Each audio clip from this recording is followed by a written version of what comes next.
How to add agent referral code on InDrive app.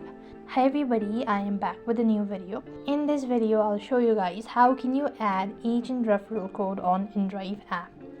To add agent referral code on InDrive app, you'll have to follow these simple steps. So first thing first, make sure to update your application. So go to the Play Store or App Store, and on the search box type in InDrive. When you type in InDrive, you'll be able to see whether the app needs to be updated or not. So here you want to go to InDrive and check whether you need to update or not. If the application is completely up to date, click the open button and log into your account. Once you're logged into your account, that's going to take you to the home page, which will look something like this. So after which, what you want to do is tap the try bar icon from the top right inside corner.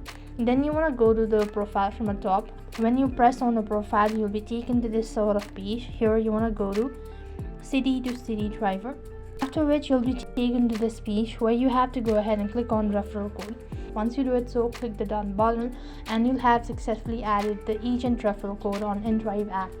So that is the way you go ahead and add referral code on InDrive app. I hope the video was helpful. Make sure to like, share and subscribe to our channel. Thank you for watching. See you in the next video.